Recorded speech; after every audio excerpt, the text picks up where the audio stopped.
다시 한번 인사드리겠습니다.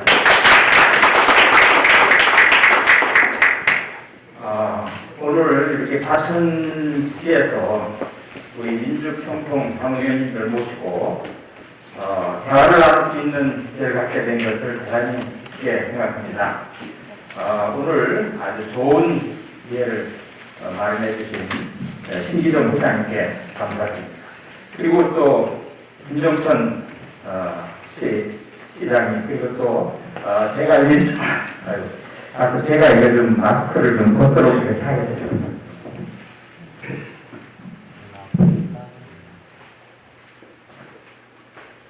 네, 우리 간사님께서 마스크 벗는 동안에요.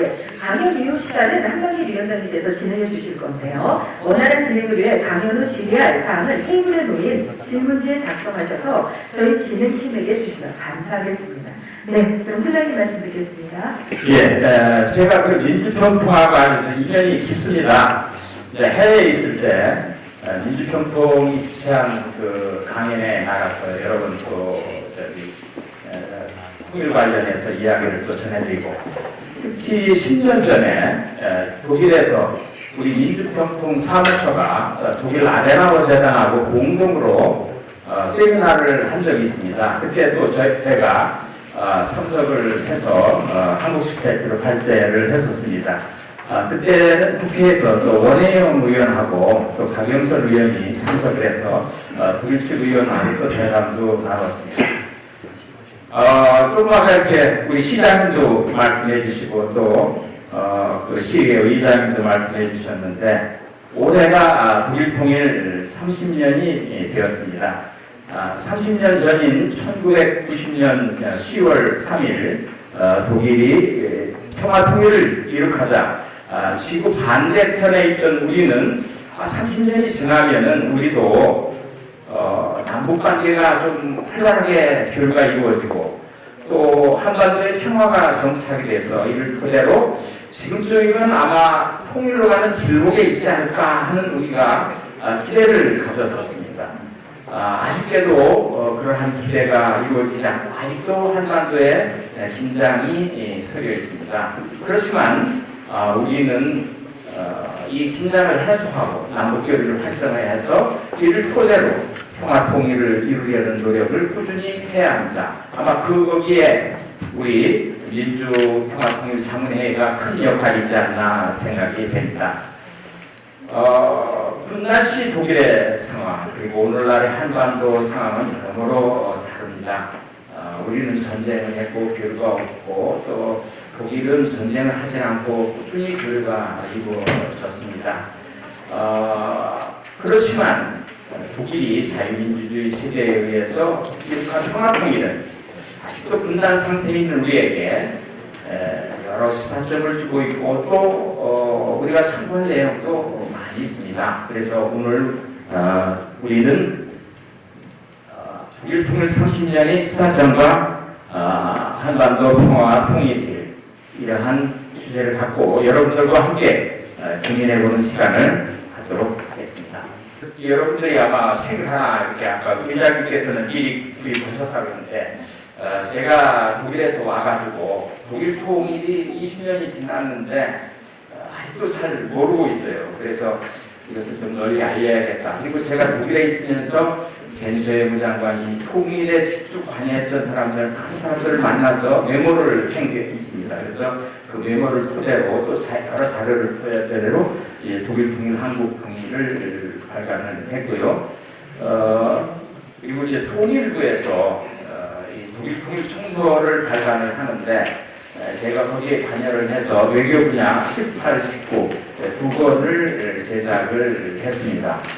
그래서 이런 자료, 그리고 제가 그동안 또 연구한 최신의 자료를 토대로 오늘 강연을 이어가겠습니다. 순서는 한반도 현황이 어떻고 독일 통일이 한반도에 주는 의미는 무엇인가, 독일 분단과 통일 문제는 무엇이고 독일의 통일을 어떻게 이루었으며 또 주요 쟁점과 한반도에 대한 시사점은 무엇인가, 또 한반도 평화와 통일, 이러한 순서로 진행하도록 하겠습니다. 한반도 현황입니다. 세계 우리가 이제 유일의 분단 국가죠. 그래서 이제 북으로는 이제 중국이 있고 또 러시아가 있습니다. 이 북중 국경선이 어느 정도 길이가 되는지 아십니까? 한 1,330km입니다. 서울 부산이 400km니까 서울 부산을 왕복하고 다시 부산까지 내려가서 대구 정도 올라올 정도로 이렇게 상당히 긴 국경선을 갖고 있습니다. 그리고 러시아하고는 의외로 한 20km 정도로 국경선 길이가 짧습니다.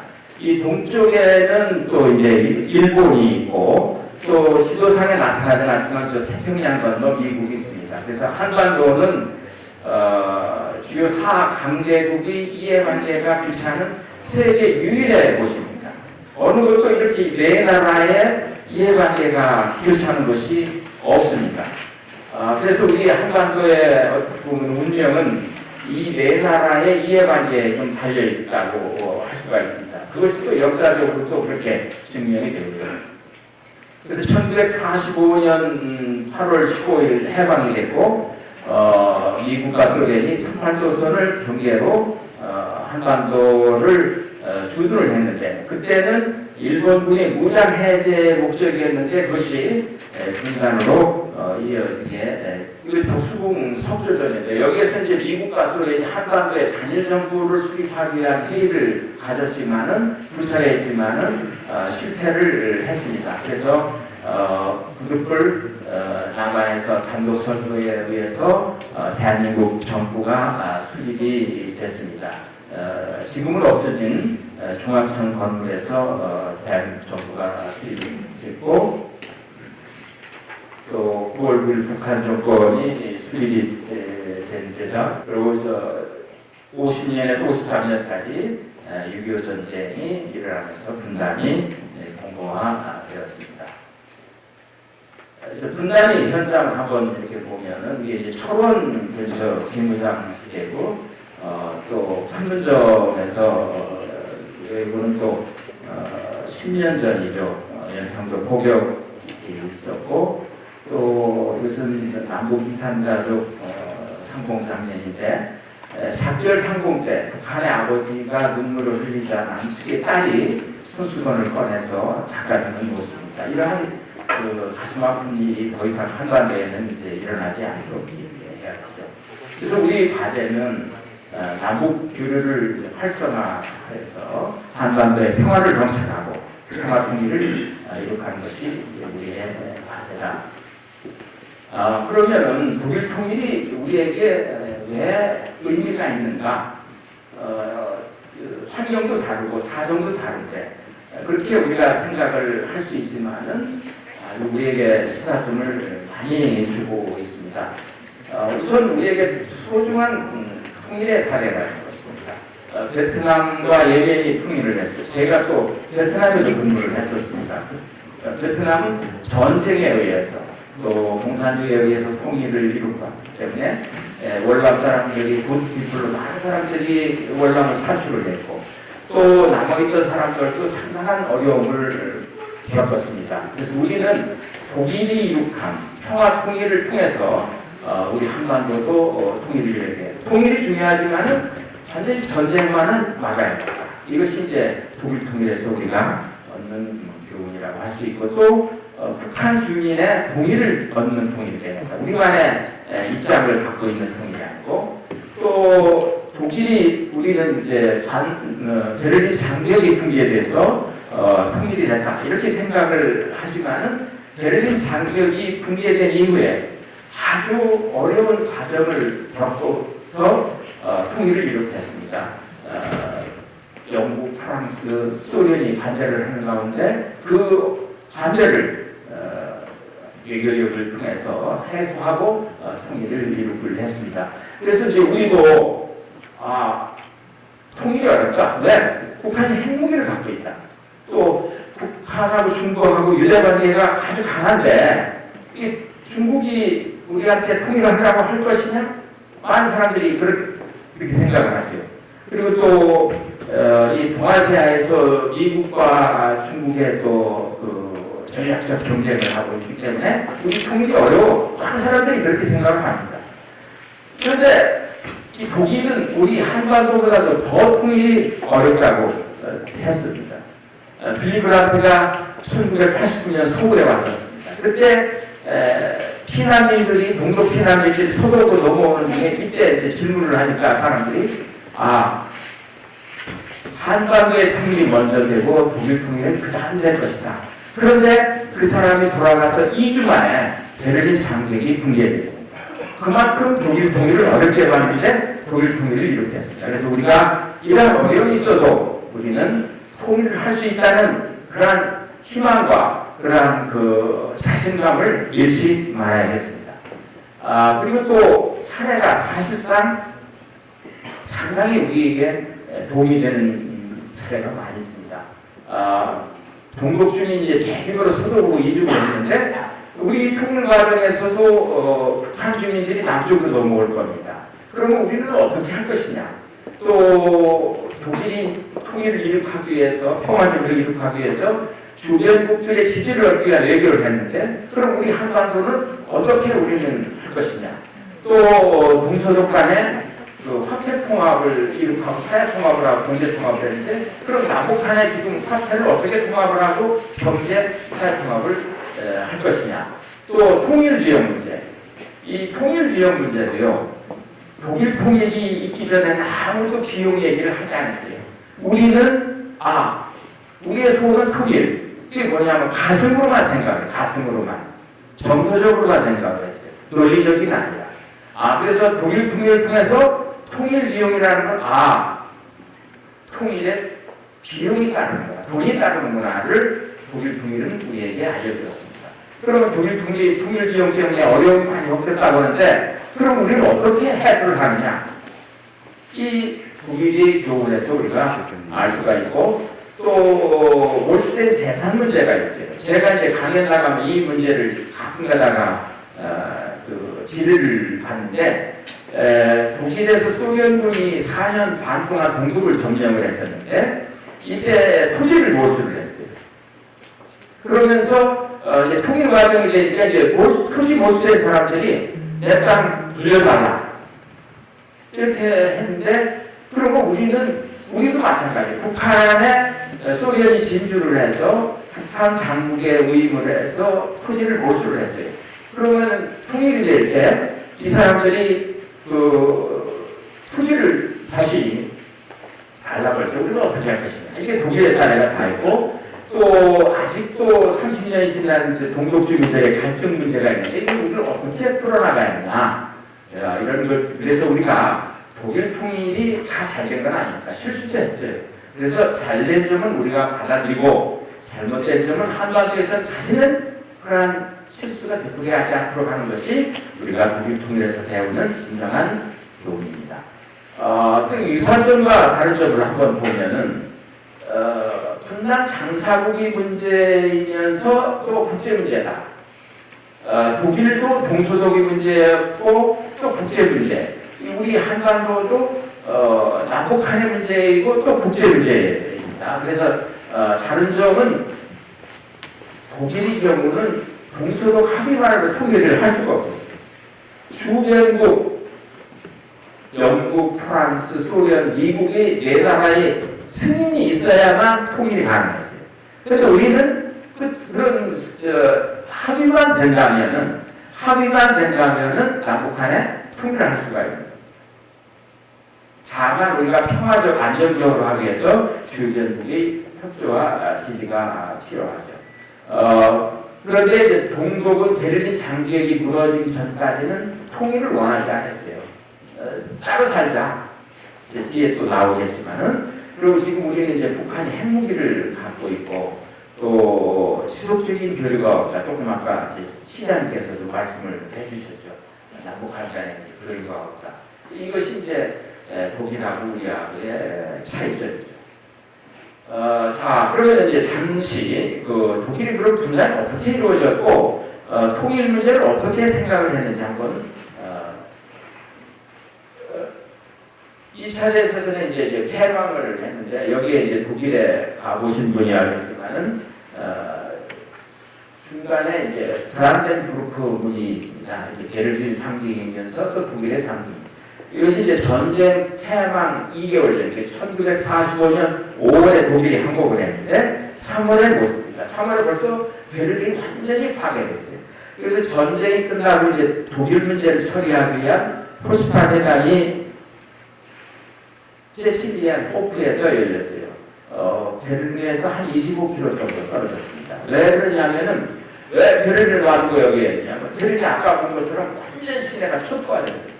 그래서 해당장은 물론이고 미국, 영국, 소련 그 대표단이 물 수소도 없었어요. 그래서 여기에서 이게 한 180개의 방이 있었습니다.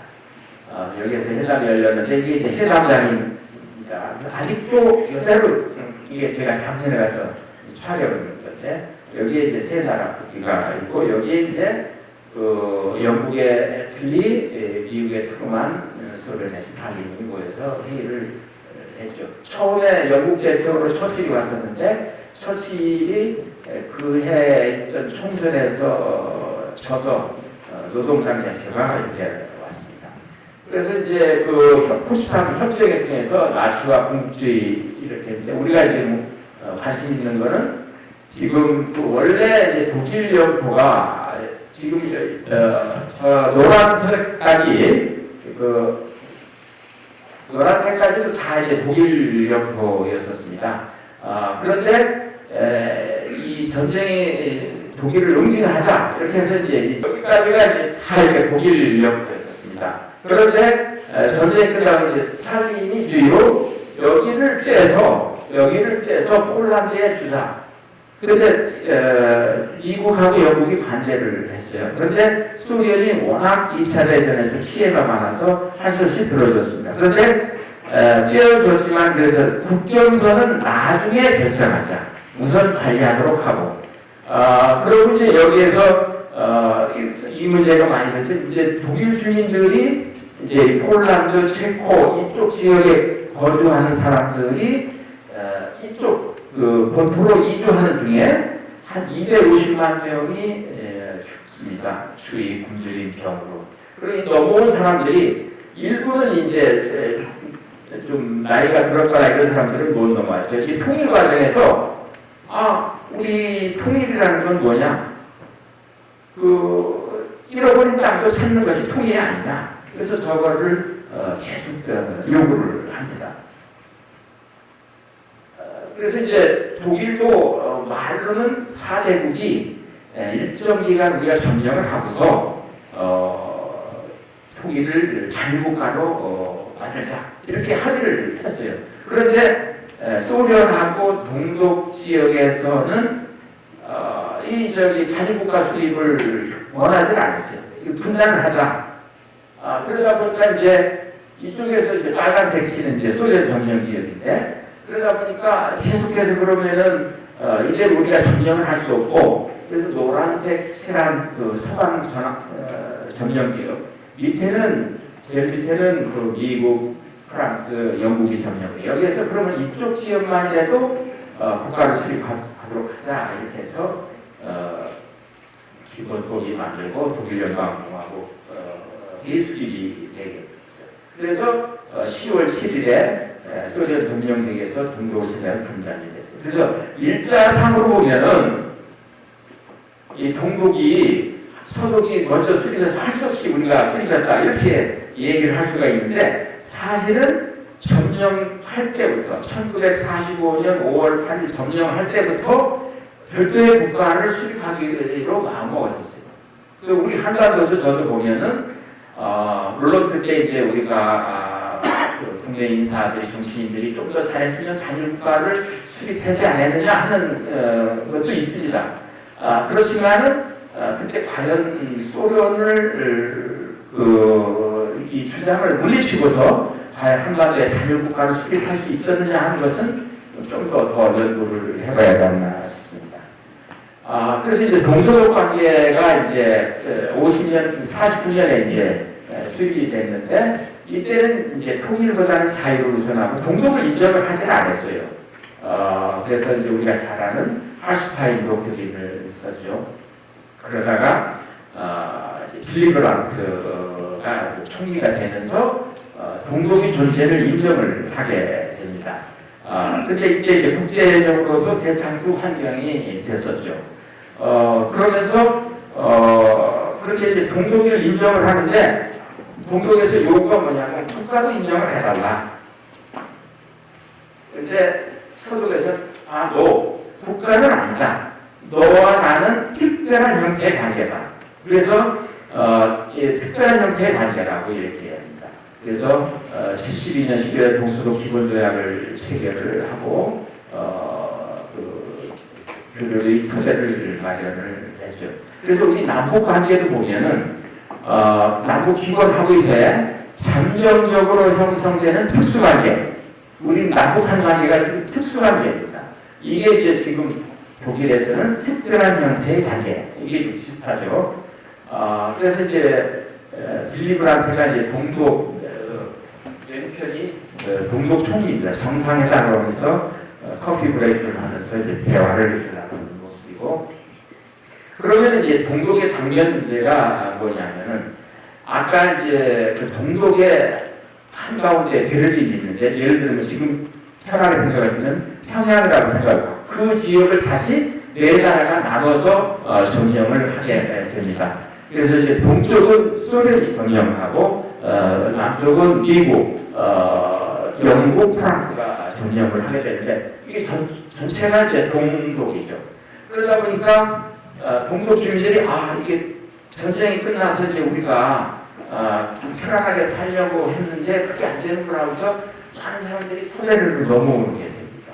그러다 보니까 어느 정도 넘어오느냐면 베를린 장벽이 할 때까지 350만 명이 넘어.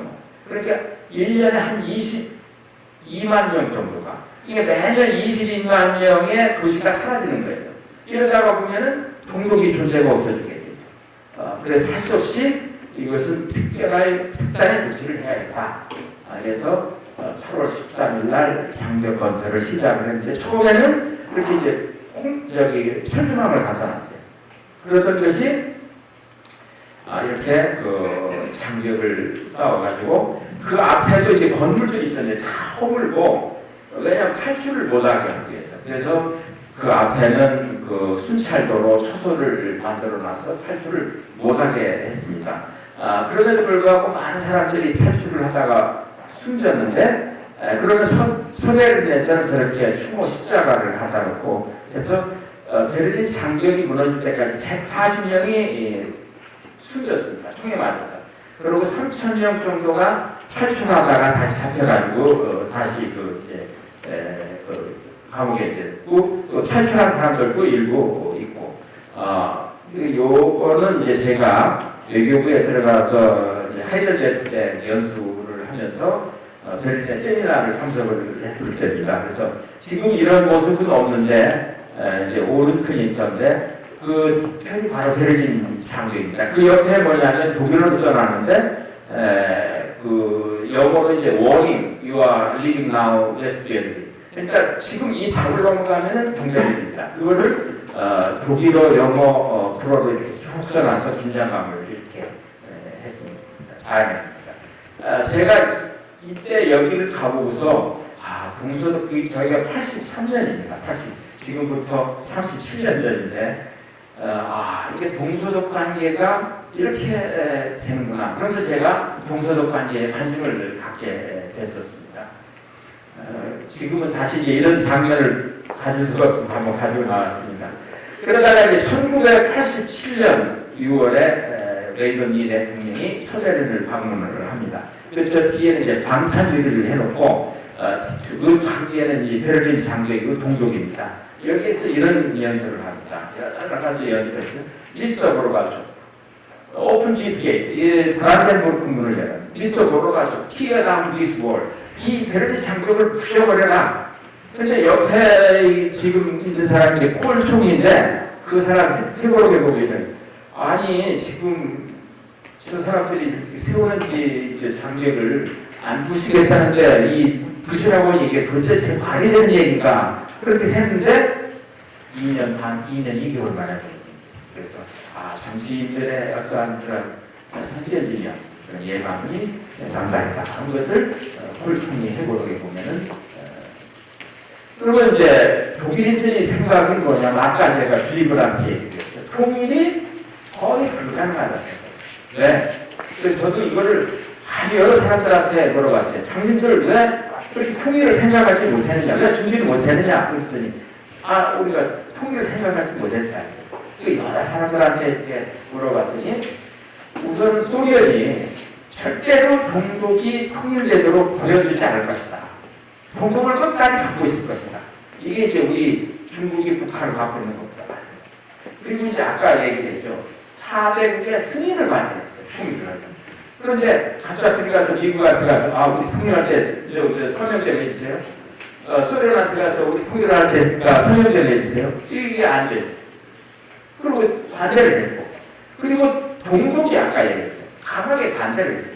그래서 이게 이제 1987년 9월입니다. 이게 이제 제가 외교관으로 이제 독일을 근무를 할 때 호네커 동독 서기장이 4박 5일 동안 서독을 방문해서 저도 관심 있게 아주 봤습니다. 그때 이제 의장 때도 사회를 하고 있는데 호네커 동독 서기장이 이런 얘기를 해요.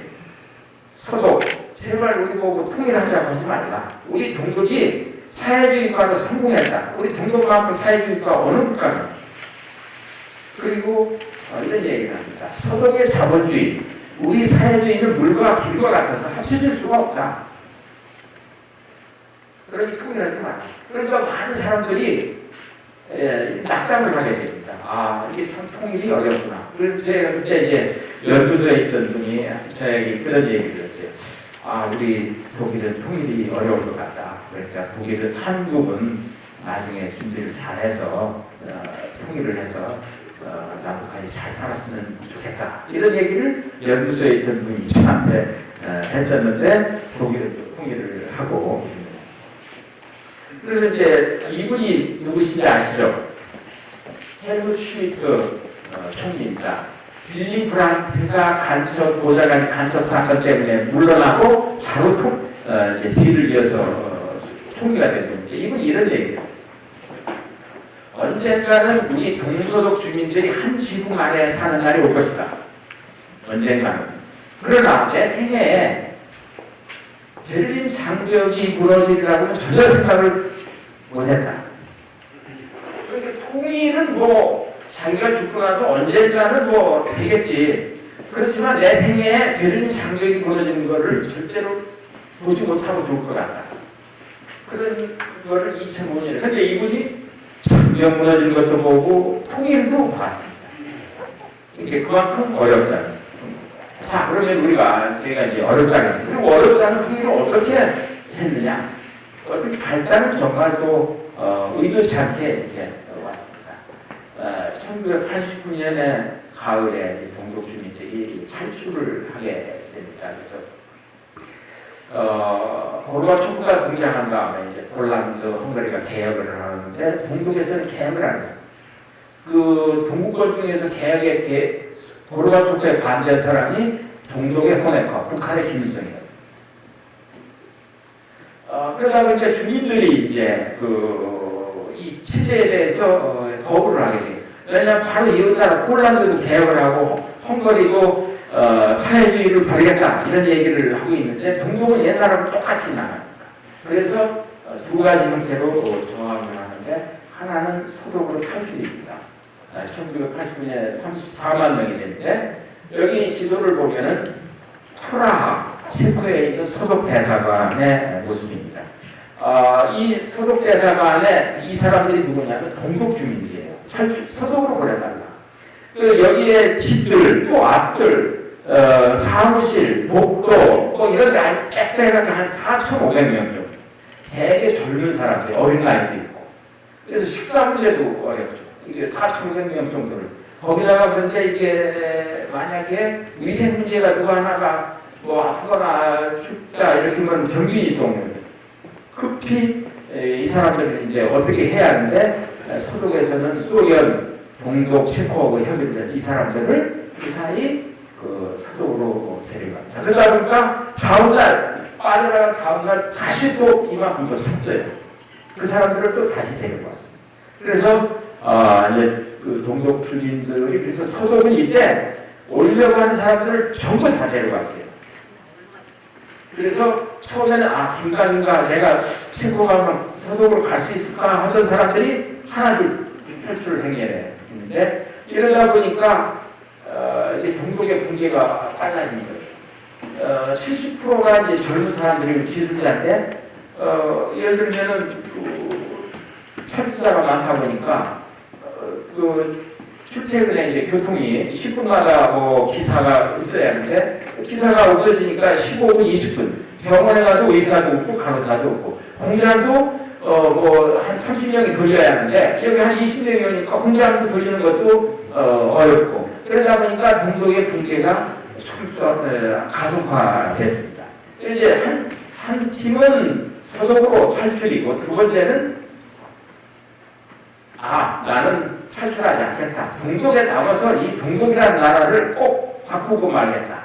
이렇게 해서 이 라이프치히의 니콜라이교에서 9월 4일 1200명이 모여서 기도회를 하면서 그리고 나서 이제 조용하게 국외 자유화를 요구를 하게 됩니다. 그래서 매주 월요일날 모여서 1200명이 모였는데 독재적도 대지 자유선거 실시를 요구를 하게 됩니다.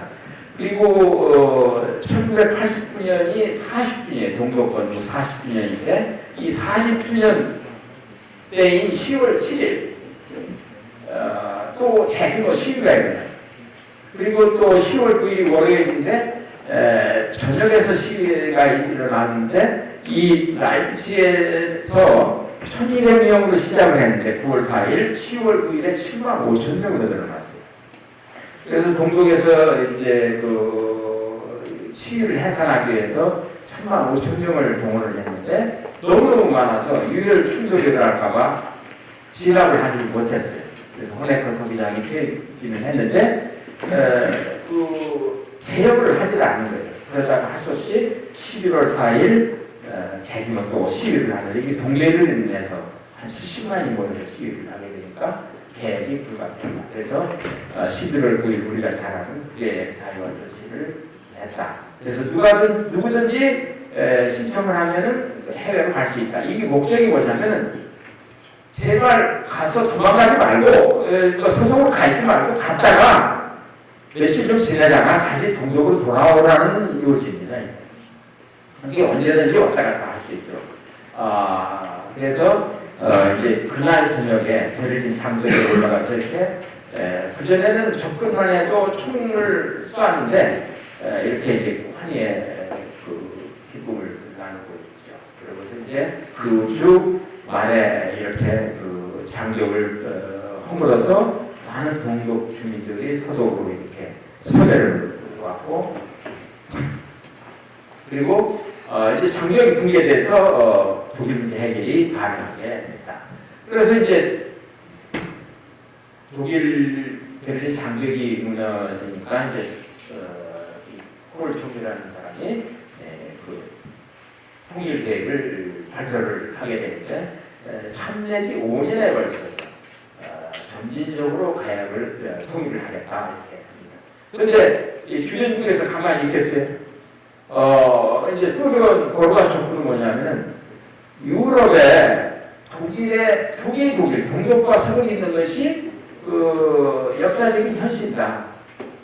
이렇게 이 얘기를 합니다. 그리고 또 대처 미테랑 우리가 같은 자유주의 국가니까 독일 통일하세요 그렇게 할 줄 없는데 이 대처라는 사람이 독일 통일 어림도 없다. 내가 살아있는 동안에 독일 통일 어림도 없다. 강력하게 반대합니다. 미테랑. 그런데 아까 얘기했죠. 이 4대국의 동의가 있어야 하는데 이렇게 반대를 해서 독일 통일에 물거품이 되나 했는데 하루이 무너져도 솟아나는 구멍이 있다고 미국의 조지 부시, 아버지 부시 대통령이 지지를 하고 나섭니다.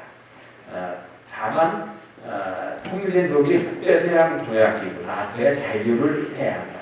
왜냐하면 독일이 중립국으로 통일을 하면 안 되기 때문에 나토에 잔류하라 이렇게 얘기를 하게 됩니다. 그리고 또 아까 대처 총리가 상당히 반대가 심했어요. 어마어마하게 반대가 심했는데 그거를 누가 좀 순화시켰느냐면은 부시가 했습니다. 그러니까 우리가 꼭 독일을 가서 막 이렇게 대사한테 가서 그런 통일을 하도록 이제 해달라 이렇게 했지만은 부시가 먼저 설득을 우리 통일을 하도록 해야 한다. 그만큼 우리가 우리 통일이 남북한 간에 합의가 해서도 좋지만은 그러한 주변국에 친구가 있어야 된다는 것이죠. 그래서 이제 통일에 이제 동독과 합의가 있어야겠고 전승사하겠고 아까 동의가 있어야 하는데 아까 이제 3 내지 5년간에 걸쳐서 점진적으로 한다고 했는데 점진적으로 할 시간이 없었어요. 왜? 동독이 무너지기 때문에. 그리고 이만큼 좋은 기회가 없었기 때문에 신속한 통일로 전달이 됐다. 그래서 우리가 통일 방법, 빨리 할 것이냐, 늦게 할 것이냐, 화폐 경제 사회, 수도는 어디로 하고, 행정부는 어디로 할 것이냐. 그래서 이것을 5월 18일 통화경제사회동맹조약을 체결을 하고, 8월 31일에는 또 이 통일조약을 체결해서 국내 문제를 다 해결을 하게 됩니다. 그런데 이거를 보면은 과연 우리는 남북한 간에 이렇게 긴박한 순간에 국회에서 이제 비준까지 다 해줬는데 9개월 만에 우리는 이렇게 두 가지를 해낼 수 있을까 하는 또 생각도 이제 듭니다. 그런데 이제 아까 얘기했죠. 대외적인 문제. 이것은 이제 전술 4개국하고 관련된 문제인데 아까 보면 이제 국경선 문제라든가 그리고 이제 독일이 그 핵무기를 감지해야 하냐 말해야 하냐. 그리고 동독에 34만 군 소련군이 주둔하고 있어요. 이걸 철수를 어떻게 할 것이냐. 이런 문제는 우리가 잘 아는 2+4 회담을 해서 9월 12일 모스크바에서 2+4 조약을 체결해서 대문제를 해결을 하고 통일을 이루고를 하게 됩니다. 이게 이제 베를린에 있는 제국의 의사당에서 이렇게 하게 됩니다. 이제 여기 밑에가 여기인데 다시 보면은 베를린 이제 브란트 벤셔 홀 총리부 이렇게 해서 통일의 기념식을 이렇게 자 그러면 독일이 통일을 할 수 있었던 요인은 열망과 의지가 있었다. 그리고 미국 부시의 동맹이지 이거는 독일 사람들도 다 얘기해요. 이게 부시가 이때 지지를 안 했으면 독일의 통일이 어려웠다. 지도자들의 능력과 국가 역량이다. 베를린 장벽이 무너졌을 때 아무도 독일을 보고 통일을 하라고 얘기를 하지 않았지만은 콜 총리가 치고 나가서 통일을 하고 동독 핀란드를 다 데리고 오고 또 전선 4개국의 동의를 얻어내고 그러한 능력이 역시 지도자들의 힘이 있었고 또 국가적으로 이때 소련이 굉장히 어려웠는데 서독보고 이제 차원을 좀 달라고 한 20억 달러를 달라고 주고 철수 비용 아까 34만 명이 있었다고 하는데 이 철수 비용도 한 60억 달러를 이렇게 주게 됩니다.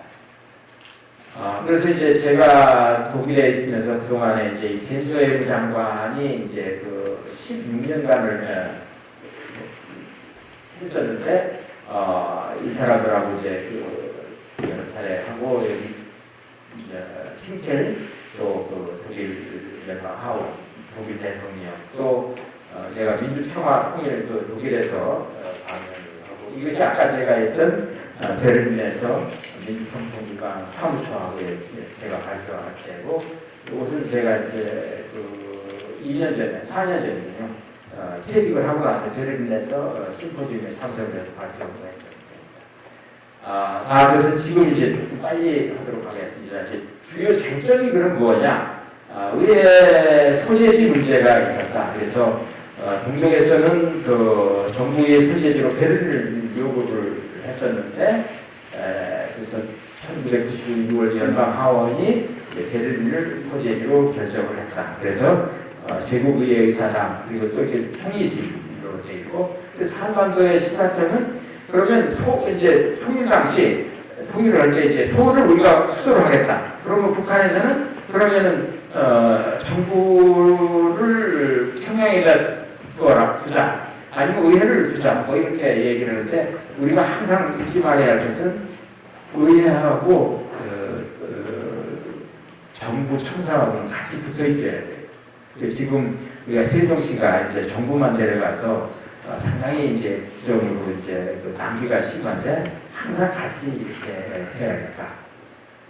그리고 이제 아까 재산 처리 문제죠. 아까 그런데 이제 소득에서 돌려주려고 했는데 소득이 반대로 점령 기간 중에 우리가 했던 거를 원위치에 하지 마라. 그래서 어떻게 하느냐면은 소련 점령 그러니까 45년에서 49년 사이에 몰수한 거는 그냥 몰수한 거예요. 그 원주인한테 돌려주지 않고 다만 49년 10월 이후에 몰수한 거는 원주인에게 돌려주게 됩니다. 그래서 두 가지 형태를 했는데 그럼 우리는 어떻게 될 것이냐. 아까 얘기를 했죠. 많은 145세 때 넘어오신 분이 자기 아버지가 돌아가셨는데 내가 이게 한 땅이 이게 여기가 내 땅이다. 주소 적어주고 또 약도도 적어주면서 통일되면 꼭 찾아라. 그래서 이걸 찾을 수가 있으니까 이렇게 저한테 물어보고요. 그래서 중위국으로 이제 통일 문제인데 아까 이제 처음에 소련이 통일을 반대하다 중위국으로 해라. 근데 그 독일은 중위국이라는 것은 더욱더 유럽의 위치를 좀 어렵게 한다. 더 분쟁 장사가 대상이 될 수 있다. 그래서 중위국이 아닌 나토의 자유하고서 통일을 하게 됩니다.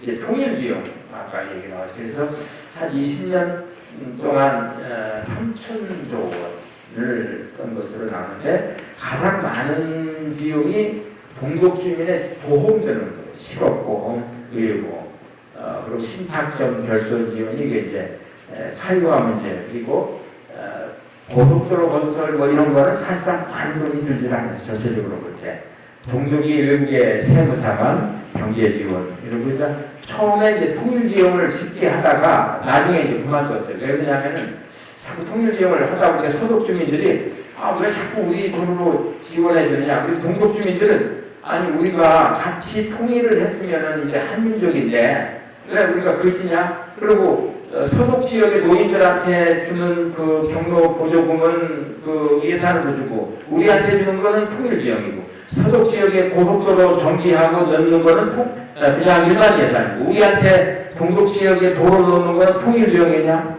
이러다 보니까 이게 갈등이 생겨서 다만 연구소 이런 데서 이제 언론 기관들이 이제 여러 수치를 이용해서 이제 통일 비용을 산정하고 있죠. 국가적으로는 하지는 않습니다. 그래서 우리가 통일 비용이 문제가 되지만은 그 분단 고통이라든가 그 통일을 하고 나서 한국이 국제적인 우상제도 등을 볼 때 충분히 통일 비용을 상쇄하고도 납니다. 그리고 이제 경제 지표를 보면은 90년에 44%인데 75%, 가처분 소득 그리고 실업률도 상당히 낮았는데 독일의 500개 기업 중에 464개가 서독 지역이고 이제 경제적인 편차가 심하죠. 이게 이제 브레스덴에 있는 지금 이제 첼시의 모습이 이제 아이마르 동독의 오늘날의 모습입니다. 그리고 이제 하나가 남았는데 이제 동독 주민들의 갈등이에요. 유일하게 이 해결됐다. 그래서 아까 동독 주민들이 특히 이제 직장을 잃는 상실감이 컸다. 오씨는 이제 서독 주민이 동독 주민한테 이제 얘기를 하는데 게으른 사람. 배씨는 똑똑같이 하고 거만하고 서독 주민이다. 서로 간에 욕을 하는 거죠. 그래서 동독 주민 57%가 책임을 조사한다. 자신은 2등 국민이다. 이런 얘기를 하게 됩니다. 좌파 정당이 지지를 얻고 있다. 그래서 우리가 북한 주민한테 이런 것을 우리가 또 대비를 해야겠다. 나중에 이제 이렇게 보니까 아까 통일 조약을 체결한 이분이 왼쪽에 있는 분이 쇼이블레인데 지금 독일 하원 의장입니다.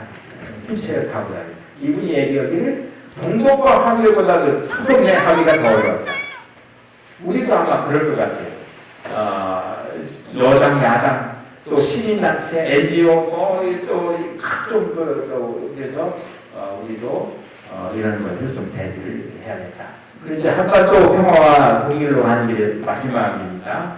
우리가 환경을 보면 북한이 이제 핵무기를 가지고 있다. 이렇게 이제 빨리 넘어가도록 하겠습니다. 최근에 이제 북한 열병식에서 나온 거죠. 남북 교류가 없다. 그리고 이제 북중 유대 관계가 강하다. 그리고 이게 지금 남북한 경제 격차가 1970년 초까지만 해도 우리가 북한에 졌어요. 적었어요. 그런데 지금 보면은 54분의 1입니다. 이 5년 전에는 45분의 1 경제 격차가 더 벌어지고 있다. 소득도 그렇고. 그래서 한 가지 이제 고무적인 거는 이동전화 장마당이 증가하고 있다. 이게 북한 평양에 있는 커피점인데 커피 한 잔이 2달러인데 2달러가 한 달간 월급이라고 합니다. 이 오른쪽은 이제 장마당이고 평양에 우리가 이제 텔레비전에서 이제 북한을 보면 다 평양의 모습이죠. 조금만 더 나가면 이렇게 옛날 모습이 그대로 있고 또 이제 자연갱생.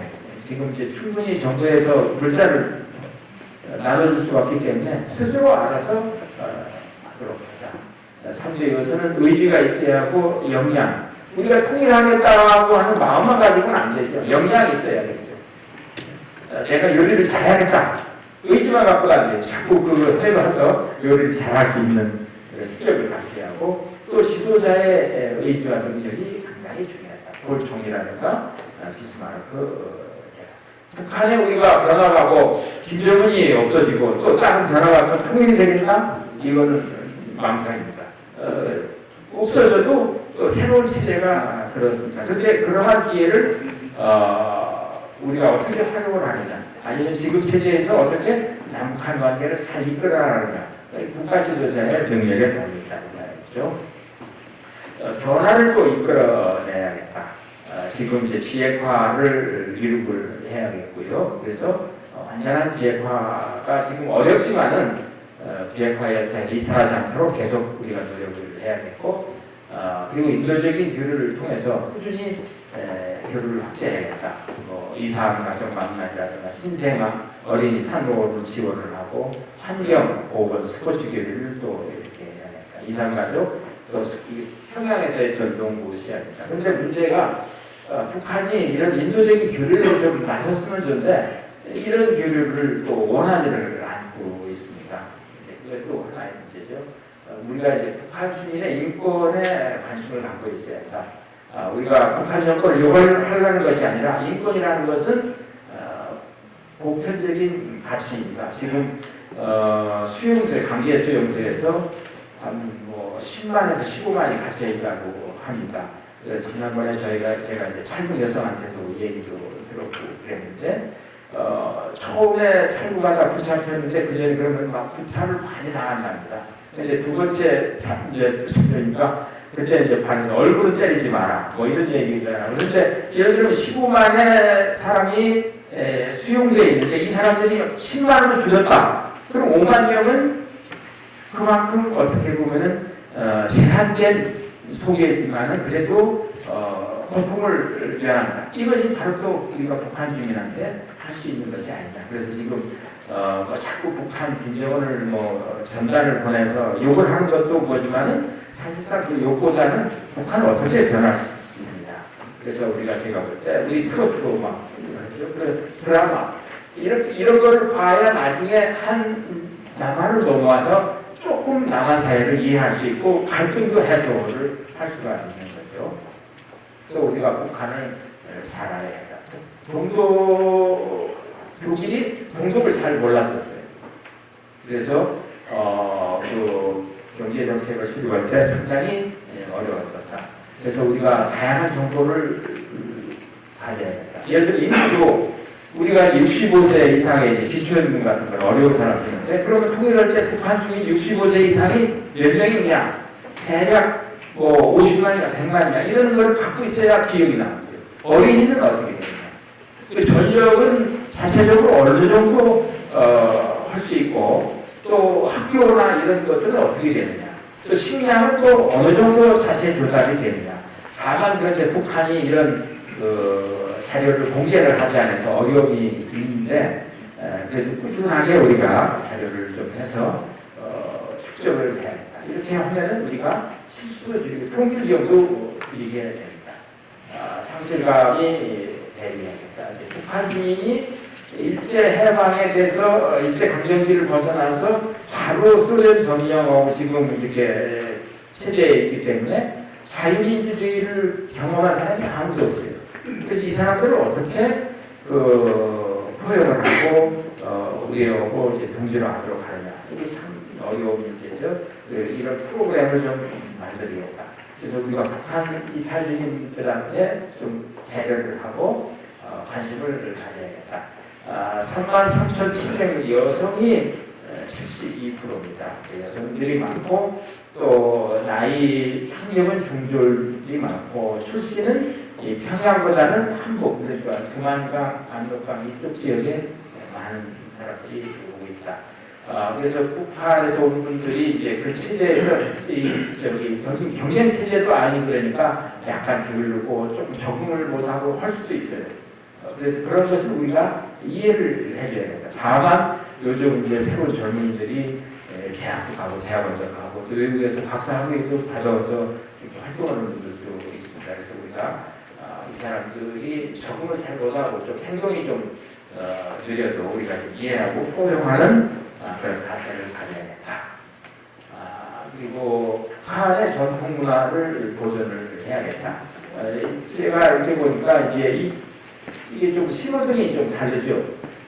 서독 지역이 우리하고 똑같은 신호등을 쓰고 있는데 이게 동독에서 쓰던 신호등입니다. 그래서 처음에는 통일되면서 다 없애려고 하다 보니까 없앨 것이 아니라 서독에서 이거를 그대로 두자. 그래서 이게 이제 여기는 베를린이고 가운데는 드레스덴이고 여기는 서독 지역이 유대입니다. 그래서 동독의 문화를 보존하듯이 우리도 북한의 문화를 보존을 하고 그래서 북한 사람들이 향수를 갖고 있도록 이렇게 해야겠다. 북한을 하고 중립국으로 통일을 하자는 주장들이 있는데 우리는 스위스나 오스트리아하고는 다르다. 그래서 우리가 중립국으로는 어렵지 않느냐. 그래서 이제 우리가 이런 얘기해요. 우리가 지금 100년 전에 그 조선 말기 상황이 아니다. 국력이. 우리가 물론 국력이 굉장히 됐죠. 그렇지만 지금 중국이 아편전쟁에서 영국에 지고 그럴 중국이 아니죠. 세계 넘버 2죠. 뭐 지금 영국하고 중국하고 싸움을 전쟁을 한다면 아마 영국 상대가 되지 않고 서로에 박살이다. 그만큼 중국도 그 국력이 세지고 일본도 그렇습니다. 그래서 저는 중립국 통일은 바람직하지 않다. 그렇지만 중국이 제가 볼 때 가장 통일에서 이익을 볼 나라입니다. 우리가 이렇게 안 하더라도 독일인들이 조언을 이렇게 보면은 아까 이제 이 태우 정거나 한국을 한 50번 왔던 분이고 여기 지금 발토슈타인과 독일 대통령이 있지만 평창 동계올림픽 줄때 한국 와서 한 얘기가 있어요. 이 사람들이 이제 긍정적인 변화가 그러니까 한반도 남북 한관계가 지금처럼 어렵거나 그더라도 잔연해서는 안 된다. 그리고 꾸준히 준비해서 통일을 준비를 해야겠다. 그래서 준비가 모자라서 통일을 놓치면 안 된다. 적극 지원해 줄 나라가 필요하다. 이게 이제 얘기를 하고 이제 마지막입니다. 그래서 우리가 이제 통일이 되면은 영국과 비슷하고 인구는 독일과 비슷하고 이게 이제 왼쪽이 두만강, 오른쪽이 안동강인데 제가 3년 전에 여기 가서 직접 이렇게 찍었거든요. 우리가 이쪽 지역까지도 이렇게 진출을 할 수 있고 동북, 삼성, 유라시아.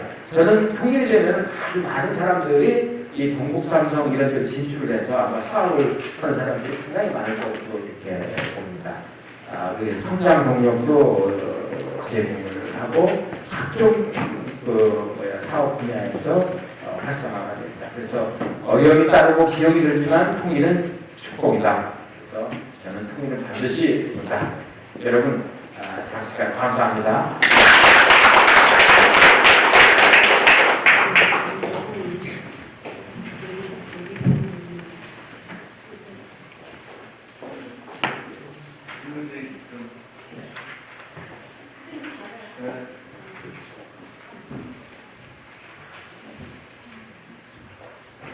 좀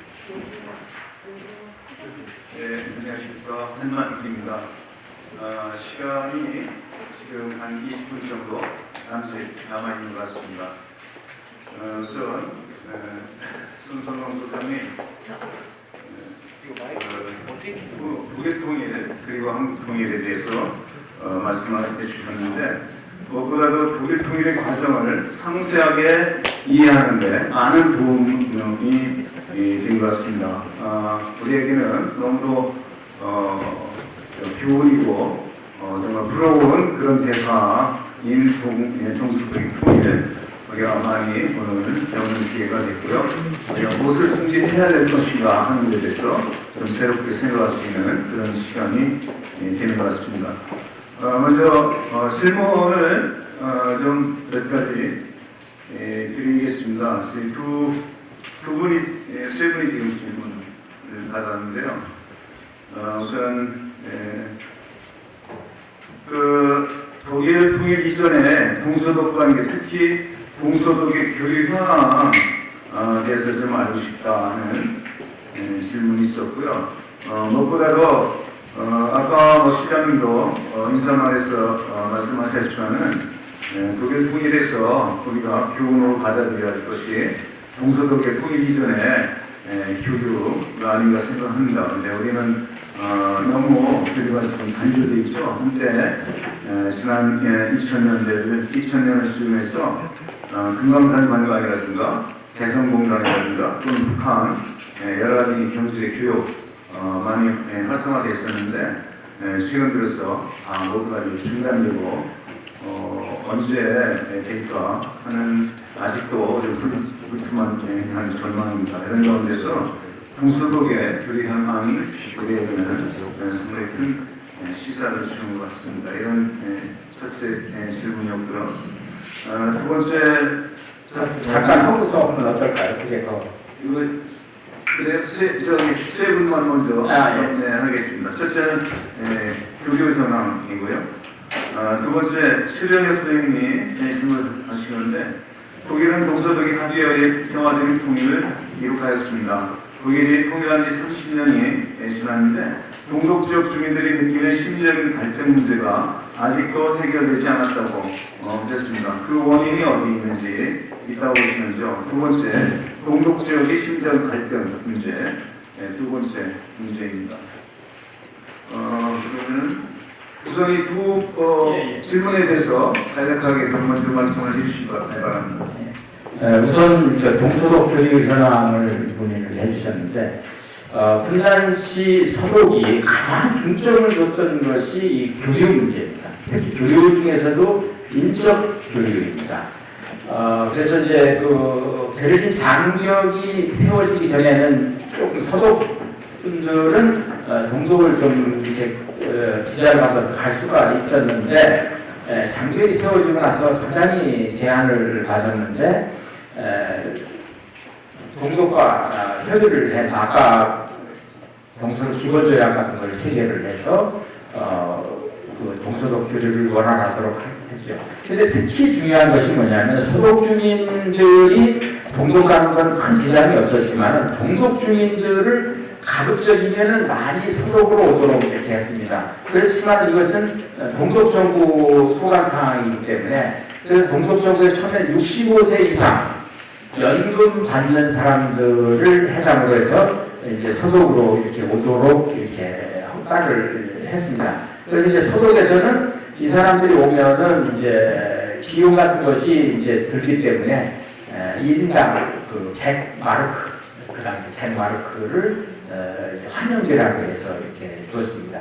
그래서 계속해서 동독 정부한테 더 많은 사람을 좀 보내달라. 그래서 이제 분단되어 있기 때문에 그래서 이제 서독에 있는 친구, 친척이나 이런 분들이 아프거나 또는 결혼식이나 이런 것들이 있으면은 서류를 보내가지고 이때 이제 65세 미만도 올 수 있도록 이렇게 해서 많은 사람들이 왔고 또 다른 교류를 이제 그 크리스마스 때 이런 데서 1년에 뭐 소포를 한 10개 정도를 동독에 보낼 수 있도록 하는데 이거를 이제 자꾸 늦추고 그리고 또 이제 전화 교류가 또 이렇게 서독에서도 이렇게 됐습니다. 그래서 뭐냐면은 동독에 처음에 이제 그 여러분들 그 기억하시는 옛날 시골에서 서울로 전화를 하면은 오전에 신청을 하면 오후에 연결되고 이제 동독도 마찬가지 그랬어요. 그래서 서독에서는 돈을 줘가지고 이것을 현대화. 그래서 이제 나중에는 자동차가 서독에서 전화를 걸면 동독하고 바로 통화를 할 수 있도록. 그래서 이제 서독에서 우리가 이제 많이 지원을 했다고 하는데 이렇게 공짜로 지원한 게 아니고 이런 식으로 지원을 이렇게 했다는 거죠. 그리고 이제 동서독 간에도 대표도 됐고 이제 이렇게 말씀을 드리고 또 이제 동독 주민의 갈등 문제를 이제 아까 이게 지금 30년이 지났는데도 아직도 동독 주민들이 이제 갈등 해소가 되지 않고 있는데 가장 큰 원인은 역시 두 체제에서 오랫동안 자유민주주의 체제하고 공산주의 체제에서 오랫동안 살았던 것이 이제 남아있기 때문에 그렇습니다. 그리고 이제 많은 사람들이 핵심으로 이제 사회주의 체제에 앞장섰던 사람들을 또 정리를 안 할 수가 없었어요. 왜냐하면 이 사람들은 어느 정도는 일부만 하려고 해도 우리가 동독 주민들이 또 저 사람들 때문에 우리가 고생을 했는데 저 사람들까지 다 용서를 해주느냐. 그러니까 이게 참 용서가 한계가 참 어렵습니다.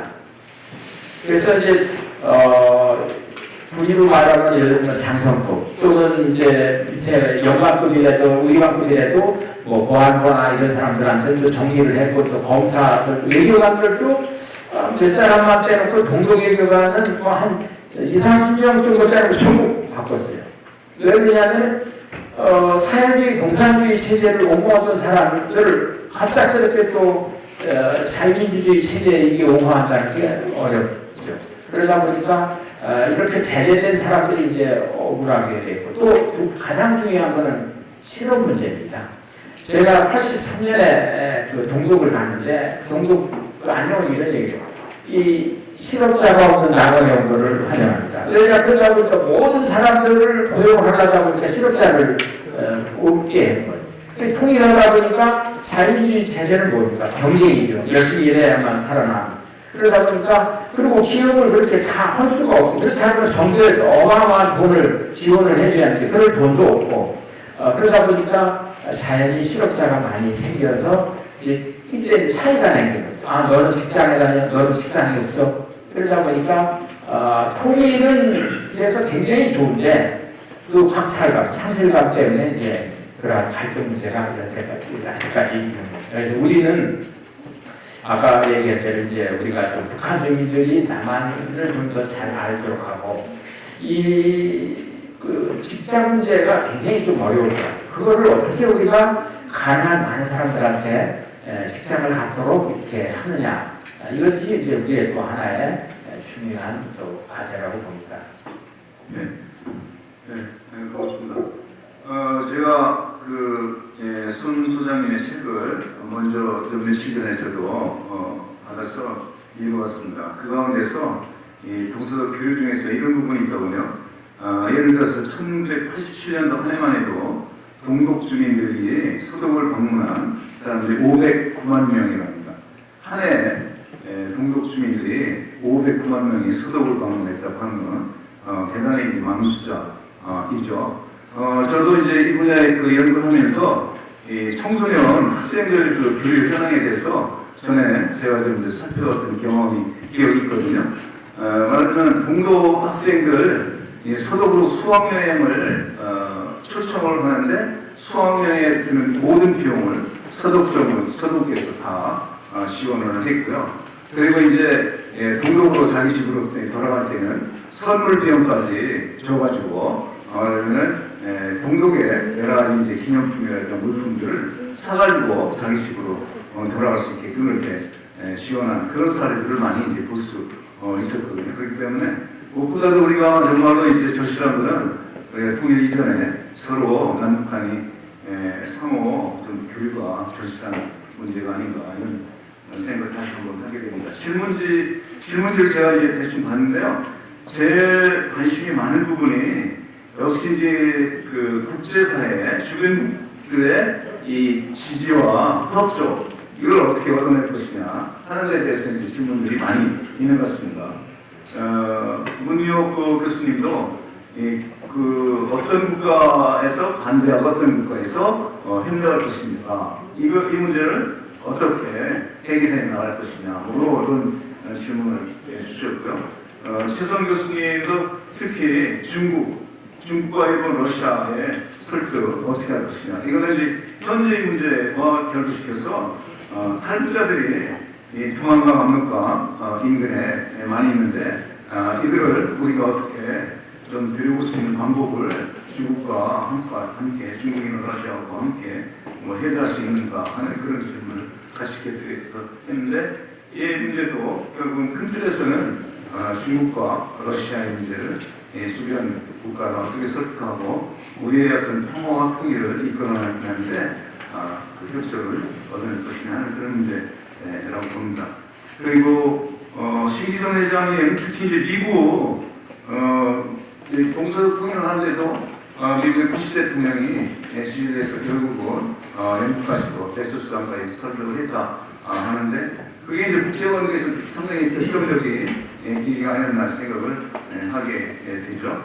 그런 점에서 국제사회 지지, 특히 미국의 지지 큰 도움이 되었다고 알았는데 우리 한반도의 통일에 있어서는 이 국제사회 지지를 어떻게 얻어낼 수 있을까 하는 그런 질문을 했습니다. 또 한 분도 똑같은 질문에 독일편과 대해서 주변국의 동의와 지지 어떻게 다를 것이냐 하는 그런 문제. 우리의 가장 관심이 많은 것 같습니다. 이를 중심으로 해서 좀 말씀을 해주시죠. 우리의 경우는 이 문제를 국제사회 지지를 어떻게 얻어낼 것인가. 예, 아주 상당히 중요한 문제를 여러 사무위원님들이 관심을 갖고 제기해 주셨습니다.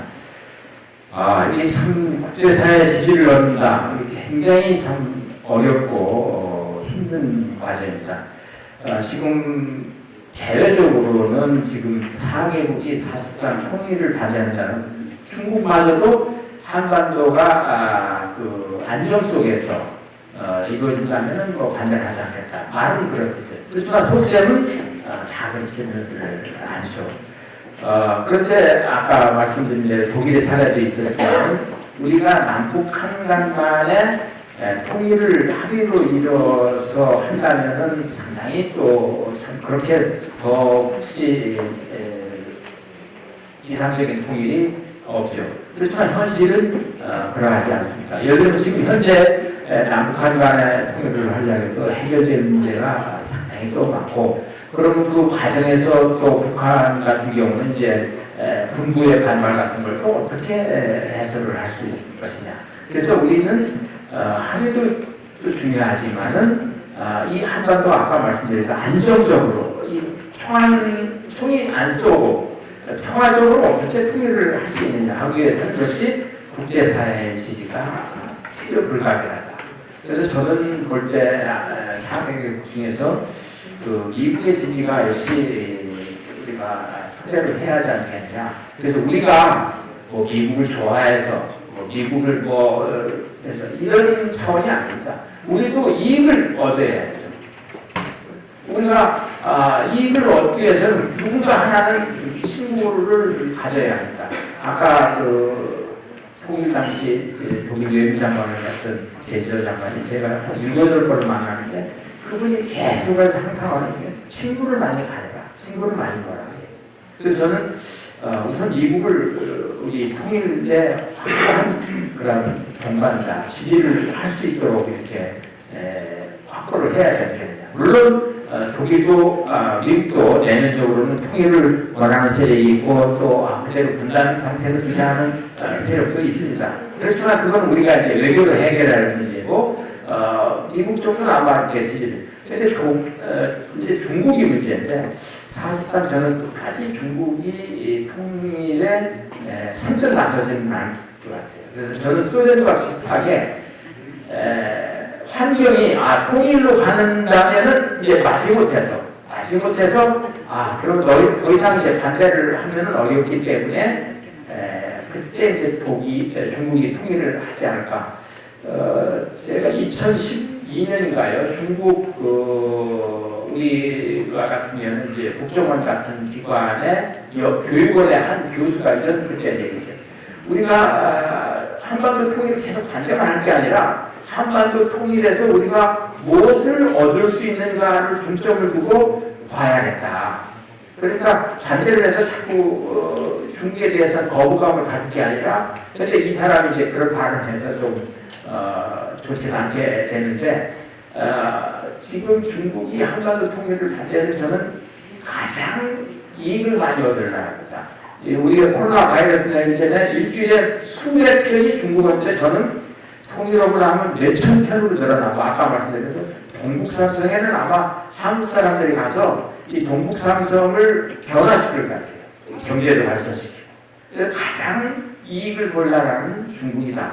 다만 북한이 떨어져 나가는 것을 이제 원하지를 않기 때문에 이것을 어떻게 하느냐. 역시 저는 미국을 하고, 근데 중국은 안 하지만 불가피하게 더 이상 이제 그 반대를 할 수 없을 정도 이제 이렇도록 이제 우리가 계속해서 중국한테 그런 설득을 해야 되겠냐.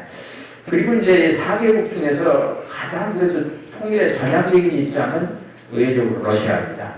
러시아는 지금 통일에서 가장 얻을 것이 이제 많습니다. 우선 천연가스를 우리한테 또 팔기도 하고, 또 지금 우리가 이제 시리아 횡단 철도를 이용해서 우리가 이제 사람이라든가 또 물품, 상품 이런 것들을 이제 보내면서 러시아는 많은 이득을 얻을 수가 있죠. 그래서 저는 아마 러시아는 큰 어려움이 아닐 것 같고, 또 일본도 물론 이제 내심 한반도가 분단이 되는 것을 원하죠. 그렇지만 일본도 아까 영국이 그랬듯이 아마 그 한반도가 이제 통일로 가는다면은 인정을 이렇게 동의를 할 수밖에 없고 지지를 하지 않을까. 그리고 또 일본도 한반도 통일에서 손해가 아니라 경제적으로 많은 이득이 있습니다. 그래서 주변 4개국에 많은 이득이 있다. 그래서 이걸 우리가 계속해서 이러한 점을 설득을 하고 논리를 개발을 해서 이해를 시켜야겠다. 여기에 이제 우리가 달리나 싶지 않습니다. 오늘 손선홍 소장이 우리에게 이 통일에 대한 여러 가지 교훈을 말씀해 주신 데 대해서 감사드리고 이것으로 마치겠습니다.